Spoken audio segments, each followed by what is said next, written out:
Hey, happy Tuesday everyone. I hope your week is going really well. Now, as you're obviously aware, we're facing record temperatures in the UK this week. Headlines are full of the heat wave. I hope you are all enjoying the hot weather. Obviously, with running retreats in Ibiza for many years now, we're used to training clients in the heat and taking precautions to help people when it's this hot. So if you are thinking about training in these hot conditions, what can you do to help mitigate the risk of overheating and dehydration, which are two really important points. First of all, it might sound obvious, but try and get your training done like early in the morning or late in the evening if you're going to train outdoors, obviously when it's cooler. If you're going to be out in hotter parts of the day, train in shaded areas. Try and train in an area where there's a breeze.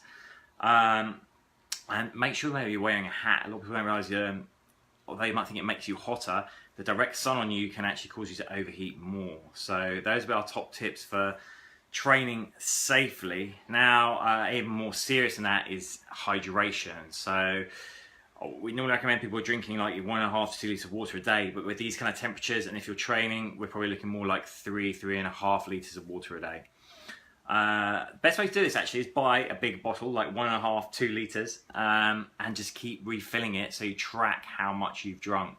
Obviously, 2 1.5 litre bottles, if you got through those in a day, you know you've had your 3 litres. Dehydration can be really, really dangerous when you're training in hot temperatures. So you want to make sure, top tip, as soon as you wake in the morning, drink a big glass of water. You're going to be slightly dehydrated. Obviously, you haven't taken in any liquids overnight. So it's good to get the system rehydrated first thing in the morning and then sip gradually through the day. Just keep topping up your levels. If you wait till you're actually thirsty, that is actually an indication that you are mildly dehydrated. When you feel thirst, you're already dehydrated. So you want to avoid that.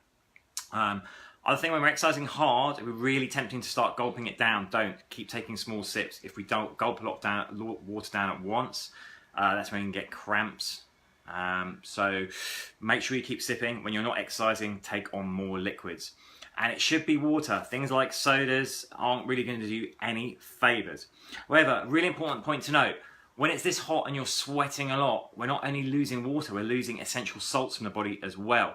So what can happen is, if we're hydrating a lot with a lot of water, because we've lost those salts out, we're actually diluting the salts in the water, which can make us feel fatigued, or in the worst cases, actually make us feel weak and dizzy as well. So you should be looking at rehydration salts added into your diet if you're training at intensity. Now you can get these for the kind of things you buy in the chemist for upset stomachs, like your Diarylites and stuff like that. They're basically a mixture of salts and sugars that are going to replace the ones you're sweating out. So we recommend a sachet of those a day as well, or magnesium salts, also really good. So those are my top tips. Train early, train late, keep in the shade, make sure you're drinking enough water, and make sure you're topping up your salt and sugar levels as well. Train safe.